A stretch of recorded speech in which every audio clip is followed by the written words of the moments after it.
She thought I wouldn't know. She was wrong. My name is Tom Brandt, and 3 months ago I thought I had the perfect marriage.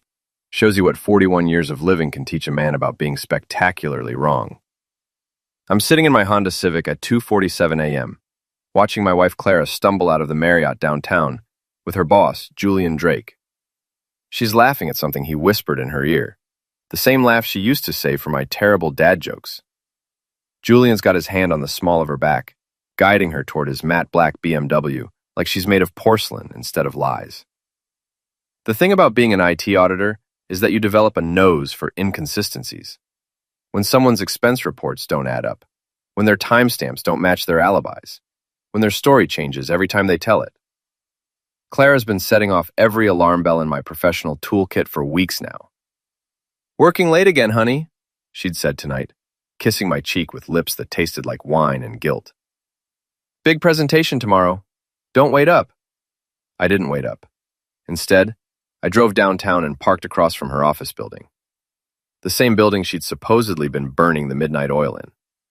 Funny how the lights were off on the 14th floor where Drake & Associates keeps their offices. My phone buzzes. A text from Oscar Martinez, my programmer buddy who's been helping me with what he calls Operation Cheating Wife. Oscar's got a conspiracy theory for everything, but when it comes to digital surveillance, the man's a artist. "Audio relay working perfectly. You getting this?" Enlarge the tiny earpiece Oscar rigged up for me. Clara's voice comes through crystal clear, slightly breathless. "God, Julian, that was incredible. I can't believe we're doing this." Jaw's response makes my stomach turn. Your husband's never going to figure it out. Guy's about as observant as a brick wall. I've heard enough. I start the Honda and pull out of the parking spot, following the BMW at a distance. Oscar taught me the basics of tailing someone without being spotted. Stay 3 cars back, never follow directly behind. Use other vehicles as cover. The BMW heads toward Oak Park, toward our neighborhood. My neighborhood. The place where I've been paying the mortgage for 8 years, while Clara climbs the corporate ladder at Drake & Associates. They stop 2 blocks from our house, in the parking lot of a 24-hour diner that's been closed for renovations since COVID. Julian ends the engine, but leaves the parking lights on. I pull behind a delivery truck and watch through my rearview mirror as they start going at it in the back seat like teenagers. My phone rings. Oscar again. "Tom, you there? The audio's getting weird. Lots of movement sounds." "Yeah, I'm here. And yeah, they're busy." "Man, I'm sorry. This has got to be ending you." The thing is, it's not ending me. Not the way you'd expect.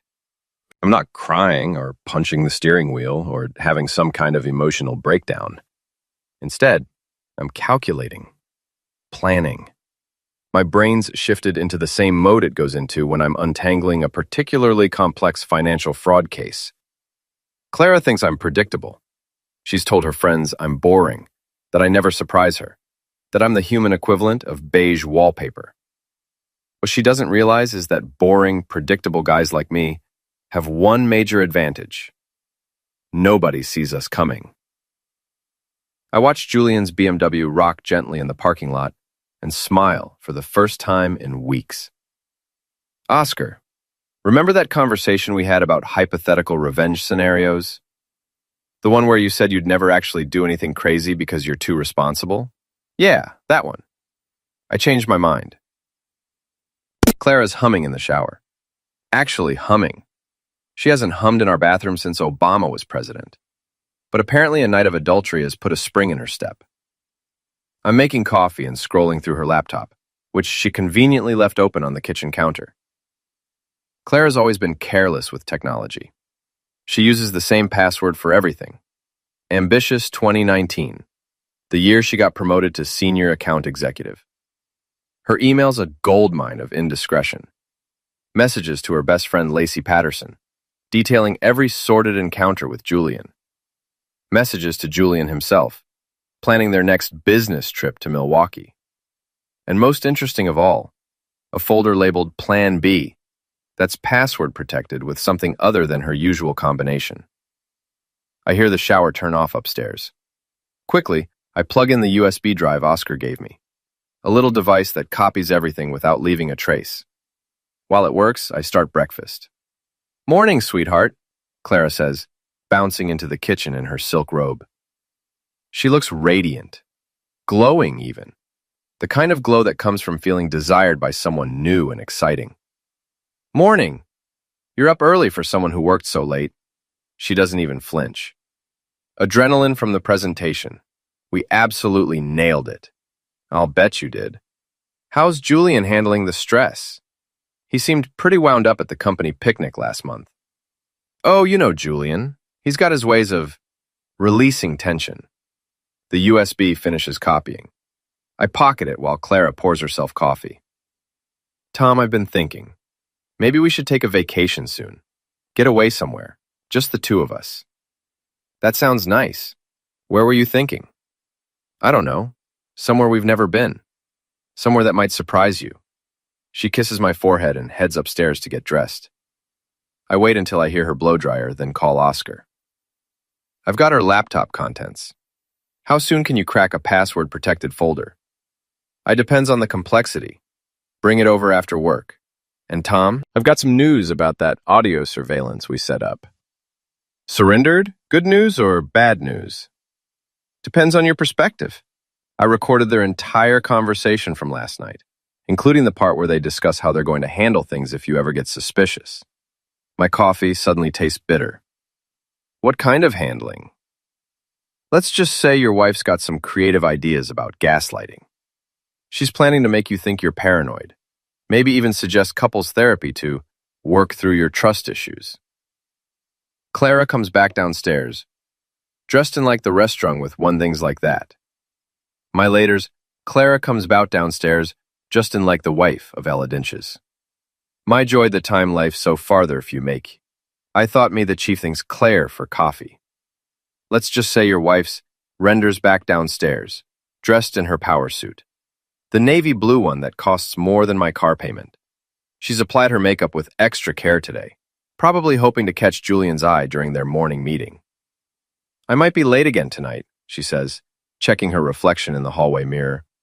"We're celebrating landing the Morrison account." "The Morrison account?" Shipping, she freezes for just a second. "Did I say Morrison? I meant the Henderson account. God, I'm so scattered lately." There is no Henderson account. I know because I helped her prepare her year-end client review last December. Every account, every contact, every commission structure. Clara's good at her job, but she's terrible at lying. After she leaves, I call my boss, Ms. Patel, and tell her I need to take a personal day. Then I drive to Oscar's apartment. Oscar lives in what used to be a nice neighborhood before the college kids moved in. His place looks like a Radio Shack exploded in a computer lab. Cables everywhere, multiple monitors, and at least 6 different keyboards scattered across various surfaces. "Okay, let's see what we're working with," he says, plugging in my USB drive. While his programs run, Oscar shows me the audio equipment he's assembled. I've upgraded our setup. This little beauty can record from up to 50 feet away, and it automatically uploads to a cloud server, so we don't lose anything. Is this legal? Recordings conversations in public-owned car, which is where I place the transmitter? Also legal. Recording conversations between your wife and her boss when they're discussing your marriage? Morally justified, legally gray, technically brilliant.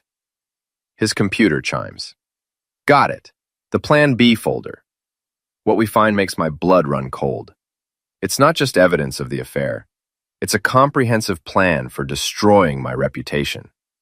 Screenshots of fake dating profiles created in my name. Doctored photos that make it look like I'm the one cheating. Email drafts to my employer suggesting I've been embezzling client funds. Jesus, Tom. She's not just cheating on you. She's planning to frame you. I sit back in Oscar's gaming chair, trying to process what I'm seeing. Why would she go this far? Look at the file dates. She started building this stuff right after you got that promotion last year. The one that came with the salary bump. Be good money, but I make better money. In a divorce, she'd owe me alimony. But if I'm the cheating, embezzling husband, she keeps everything. She's not just having an affair. I realize. She's planning to destroy my life. Oscar nods grimly. The question is, what are you going to do about it? I look at the evidence spread across his monitors. Photos, audio files, financial records, fake profiles. Everything I need to prove Clara's deception. Everything I need to protect myself. And everything I need to make sure she regrets underestimating the boring, predictable husband. I'm going to audit her life, I say.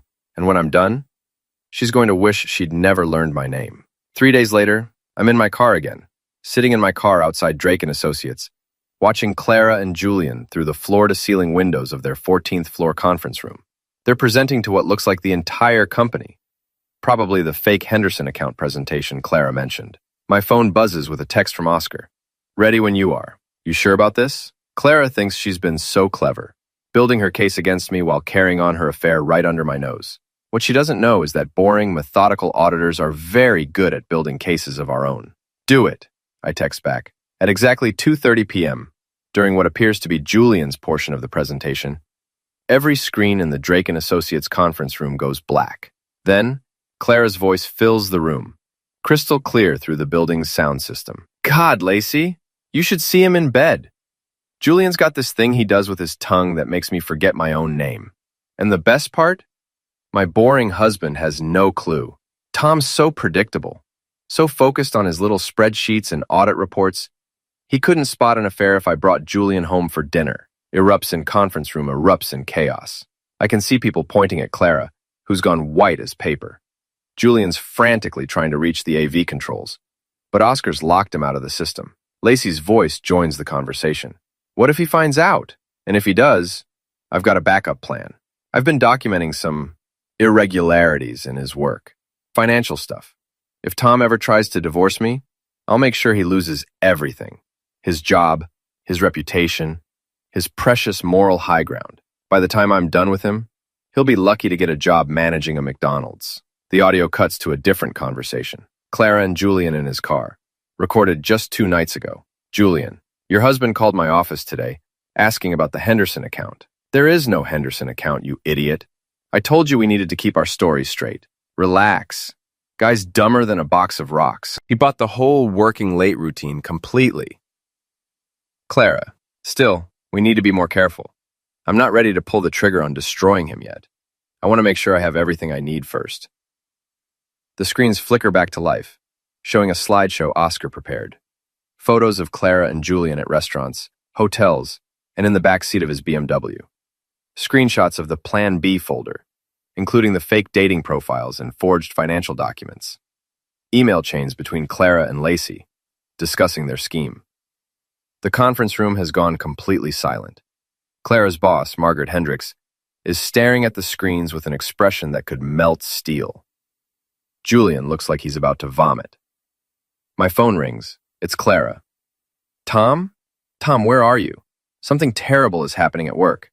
Someone's hacked our system, and they're showing fake videos of me and... They're not fake, Clara. Silence. Tom? I know about Julian. I know about the affair, the fake accounts you created in my name, the plan to frame me for embezzlement. I know everything. I don't know what you're talking about. Someone's obviously doctored these files to... Clara, I recorded you. For weeks. Every conversation, every lie, every time you laughed about how stupid your boring husband is. Through the conference room windows, I watch her sink into a chair. Several of her colleagues are already filing out of the room, shaking their heads in disgust. Where are you? She whispers. I'm watching you. Wave hello. Springfield. She looks around frantically, then spots me in the parking lot. Even from 14 floors up, I can see the moment she realizes how thoroughly she's been outplayed. Tom, please. We need to talk. I can explain everything. No need. I think your explanation was pretty clear in the recordings, especially the part where you called me dumber than a box of rocks. Margaret Hendricks has approached Clara and Julian. She's speaking animatedly, pointing at the screens, then at the door. Security guards appear. Tom, they're firing me. They're firing both of us. You've destroyed my career over a stupid misunderstanding. It wasn't a misunderstanding, Clara. It was an audit, and you failed. Hang up and drive home. By the time I get there, I've already received a call from my lawyer. Margaret Patel's cousin, as it turns out, and one of the city's most ruthless divorce attorneys. Tom, I've reviewed the evidence your friend Oscar sent over. This is the most airtight adultery case I've seen in 15 years. Your wife won't just lose the divorce. She'll be lucky to avoid fraud charges. Evening, Clara comes home to find me sitting at the kitchen table with a stack of papers. Divorce papers, I explained before she can ask. I'm keeping the house, the cars, and my retirement account. You're keeping your clothes and whatever dignity you have left, which isn't much. Shells takes down across from me, tears streaming down her face. Tom, please, I made a mistake. We can work through this. A mistake is forgetting to pick up milk. What you did was plan to destroy my life while screwing your boss. There's a difference. Tom, I never meant for it to go that far. The fake accounts, the financial stuff, that was Julian's idea. He said it was just insurance, in case things got complicated. Manslaughter? Julian's idea. Clara, I have recordings of you bragging about how you were going to frame me. Your voice, your words, your plan. She breaks down completely then, sobbing into her hands. For a moment, I almost feel sorry for her. Almost. Sign the papers, Clara. It's over. Windshield. She signs. Then she packs a bag and leaves to stay with Lacey, whose husband apparently kicked her out after learning about her role in the scheme. I pour myself a glass of whiskey and sit on my back porch, looking out at the garden Clara spent so much time cultivating. Tomorrow, I'll start the process of rebuilding my life. Tonight, I'm going to enjoy the satisfaction of a job well done. My phone buzzes with a text from Oscar. Dude, you're trending on Twitter. Hashtag boring husband revenge. People are calling you a hero. Tight. I'm not a hero. I'm just an auditor who got tired of being audited by his own wife. But I'll take it. 2 weeks after Clara moved out, I'm starting to understand that revenge is like a controlled demolition. Sometimes you take out more than just your target building. I'm at Murphy's Pub, the same place where my friend group has met every Thursday for the past 5 years. Tonight, the table feels different. Colder. Marcus Webb and Jennifer Liu are sitting on the opposite side, whispering to each other and shooting glances in my direction. So, Marcus says finally, setting down his beer with more force than necessary. We saw the news coverage. What news coverage? Jennifer pulls out her phone. Channel 7 did a segment on workplace affairs. They used your situation as a case study. Claire and Julian's names were mentioned. I hadn't seen it. Honestly, I've been trying to avoid the media attention that Oscar's viral revenge had generated. Apparently, someone had leaked the conference room footage to social media, and it had exploded across platforms. Tom, Jennifer continues, Clara called me yesterday. She's staying in a motel. She lost her job. Her apartment application was rejected because of the publicity, and she's having panic attack. I'm sorry to hear that. Are you? Because you don't sound sorry. You sound satisfied. Misogyn leans forward. Dude, we get that you were angry. What she did was wrong. But did you have to destroy her completely? The whole public humiliation thing seems excessive. Sip of my whiskey and consider my response carefully. These are people I've known for years. Marcus was my best man at the wedding. Jennifer helped Clara plan her birthday parties. Did you know about the affair? They exchanged glances. We suspected something, Jennifer admits. But it wasn't our place to... Did you know she was planning to frame me for embezzlement? What? I pull out my phone and show them screenshots from the Plan B folder. The fake financial documents, the forged emails, the dating profiles created in my name. She wasn't just cheating, guys. She was building a case to destroy my career and reputation. If I hadn't discovered the affair when I did, I'd probably be under investigation right now. Marcus examines the documents, his expression changing. Jesus, Tom. I had no idea it was this elaborate. Neither did I, until I started digging. So no, I don't feel bad about exposing her. She made her choices. Jennifer's not convinced. But the public humiliation? Having it broadcast to her entire office? That's cruel, Tom. That's not the person we know. The person you knew was married to someone who respected him. I'm not that person anymore. The conversation continues for another hour, but the damage is done. I can see it in their faces. They think I've gone too far. They're uncomfortable with the methodical way I dismantled Clara's life, even though they now understand why I did it. When I get home, there's a message on my voicemail from David Park, another friend from our group. Tom, hey, it's Dave. Listen, Sarah and I have been talking, and we think it might be better if you skip game night this weekend.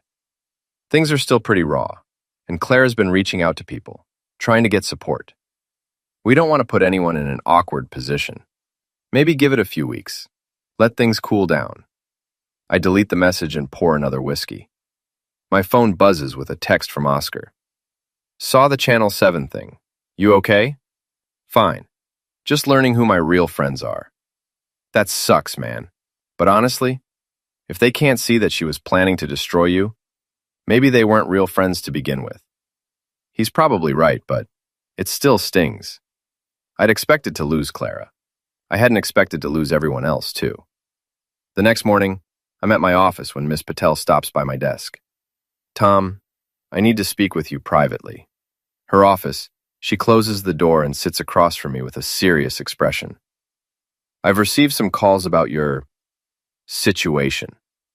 Apparently, some of our clients saw the news coverage and have concerns about having their audits handled by someone involved in such a public scandal. My stomach drops. Are you firing me? No, but I am reassigning you to internal audits only, at least until this blows over. No client-facing work for the next few months. It's not termination, but it's a significant step backward in my career. The kind of setback that takes years to recover from, I understand. It doesn't matter. Between you and me, what your wife did was inexcusable. But the way you handled it, it's raised some questions about your judgment, about your ability to handle sensitive information appropriately. After she dismisses me, I sit in my car in the parking garage and call my lawyer. Margaret, it's Tom Brandt. I need to know, is there any way Clara can use this media attention against me in the divorce proceedings? It's possible. If she can argue that you intentionally caused her emotional distress or damaged her reputation beyond what was necessary to protect yourself, she might have a case for increased alimony. Even though she was planning to frame me? Tom, family court judges don't like public humiliation tactics, even when they're justified. You had enough evidence to win the divorce quietly. The viral video aspect makes you look vindictive. I hang up and sit in the silence of the parking garage, realizing that my perfectly executed revenge might have been too perfect, too public, too devastating. Clara lost her job, her reputation, and her future. But I'm losing my friends, my career prospects, and potentially my advantage in the divorce. Maybe boring, predictable guys should stick to being boring and predictable. But it's too late for that now. 6 weeks after the conference room incident, I'm sitting across from Clara in a downtown coffee shop. She looks terrible, thinner, hollow-eyed, wearing clothes that have seen better days. The confident, ambitious woman I married has been replaced by someone who flinches when strangers look at her too long. Thank you for meeting me, she says quietly. Margaret thought it might help with the settlement negotiations. Clara nods and wraps her hands around her coffee cup, like it's the only warm thing in her world. Tom, I need you to know how sorry I am. Not just about the affair, but about everything. The fake accounts, the plan to frame you. I was so scared of losing everything that I convinced myself you were the enemy. I was never your enemy, Clara. I was just your husband. I know that now. Julian, he convinced me that you were planning to leave me anyway, that you'd been talking to lawyers, that you were bored with our marriage and looking for an excuse to get out. Were you really that unhappy? Shedding for a long quiet for a long time. I was unhappy with myself. You were stable, reliable, successful. Everything I thought I wanted. But I felt like I was disappearing next to you. Like I was just Tom Brandt's wife instead of Clara Morrison, you know? I do know. I'd felt the same way sometimes. Like I was just Clara's boring husband. The affair made me feel alive again, she continues. Like I was interesting and desirable and worth taking risks for. It was stupid and selfish, but it was the first time in years I felt like myself. And the plan to frame me? That was pure panic. That was carnst and clear as just judgment to me. That was pure panic. And the affair of Lesting was to it. When I realized how deep I'd gotten with Julian, how much I had to lose if you found out, I wasn't thinking clearly. I convinced myself that you'd try to destroy me, so I had to protect myself first, by destroying me instead. And I'm so sorry. We sit in silence for a few minutes. Around us, the coffee shop buzzes with normal life. People meeting for dates, students studying, business meetings over lattes. Normal people living normal lives that haven't been blown apart by betrayal and revenge. Clara, I need to ask you something, and I need you to be honest. Okay. If I hadn't caught you, if your plan had worked, would you have gone through with it? Would you have actually tried to have me arrested for embezzlement? She looks down at her hands. I don't know. I want to say no, but honestly, I was so deep in the lies by then, I might have convinced myself it was necessary. At least she's being honest now. What happened with Julian? He fired me the day after the conference room thing, told me I was a liability, and that he couldn't be associated with someone so unstable. Then, he had his lawyer send me a cease and desist letter, threatening to sue me if I ever contact him again. He threw you under the bus. Completely. Turns out he's married with 2 kids. His wife filed for divorce the next week. He's trying to paint me as some kind of stalker who seduced him. I almost feel sorry for her. Almost. What are you going to do now? I don't know. I can't get hired anywhere in advertising. The stories followed me to every interview. I'm thinking about moving back to Portland, staying with my sister until I can figure something out. That's probably for the best. Relinquex Clara looks up at me with tears in her eyes. Tom, I know I don't have the right to ask this, but is there any way you could tone down the divorce demands? I'm not trying to take anything from you. I just need enough to start over somewhere else. I've been thinking about this for weeks. Margaret wants to pursue maximum damages, alimony, emotional distress, even potential criminal charges for the fake financial documents. She says we could leave Clara with nothing. But sitting here, looking at what's left of the woman I once loved, I realized that total destruction isn't what I wanted. I wanted justice. I wanted her to understand the consequences of her choices. I wanted her to know that boring, predictable Tom Brandt wasn't someone to be underestimated. Mission accomplished. I'll talk to Margaret about a more reasonable settlement, I say finally. Clara's relief is visible. Thank you. That's more than I deserve. Yes, it is. I am not to believe. I love themselves. I set you in so far for it. I still say for Margaret makes much consciousness. I think I said to me, I approach the book that kids work. I think I really help you to this new. I love them. I told you until it spected with me. Our coffee in relative silence. As we're getting ready to leave, Clara stops me. Tom, for what it's worth, you're not boring.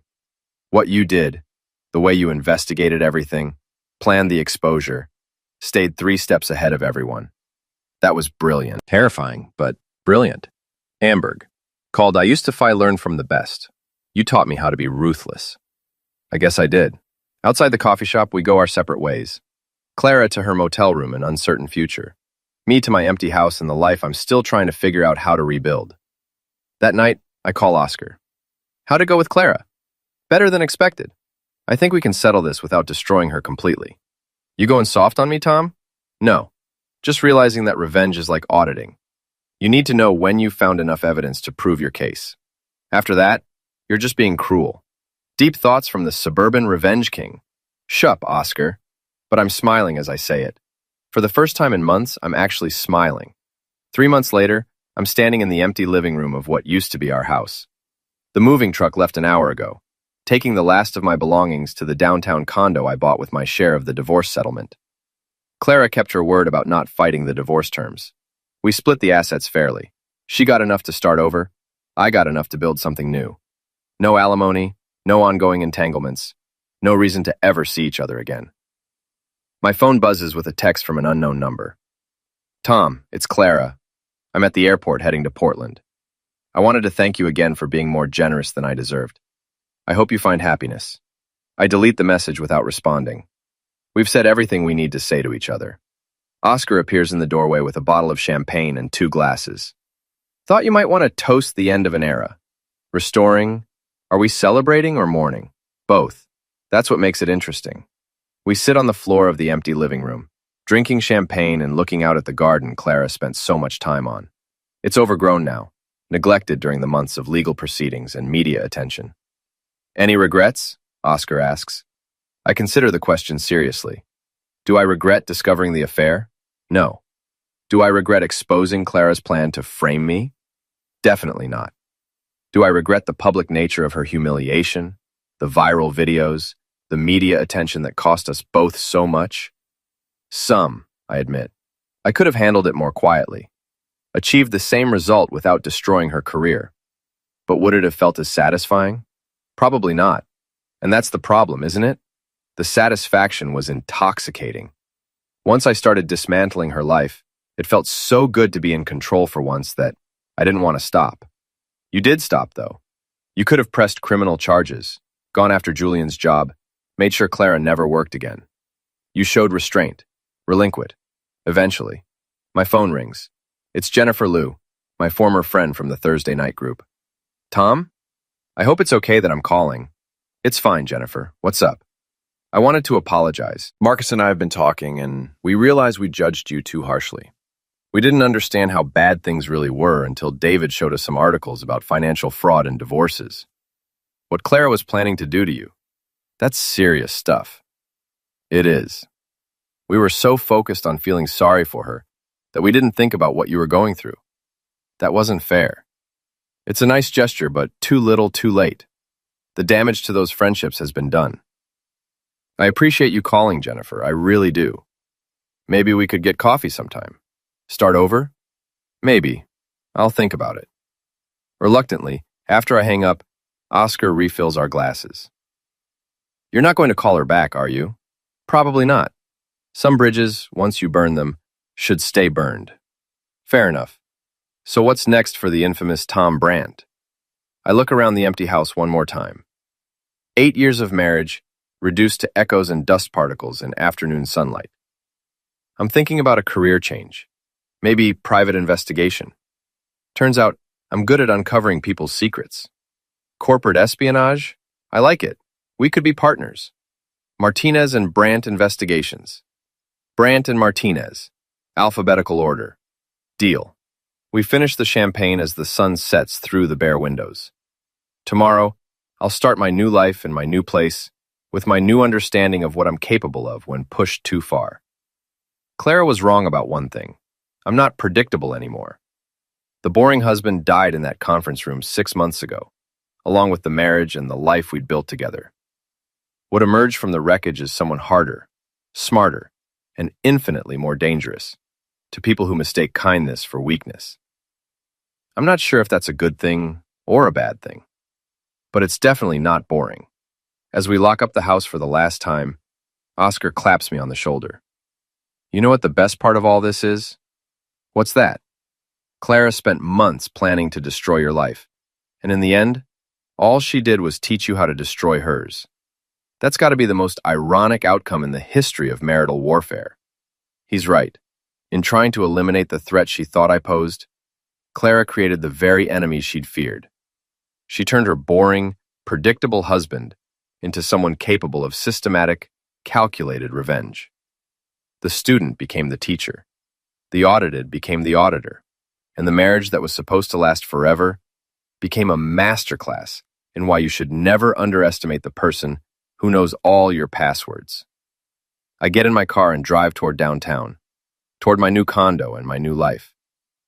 In the rearview mirror, the house where Tom and Clara Brandt used to live grows smaller until it disappears completely. Some stories end with redemption. Some end with forgiveness.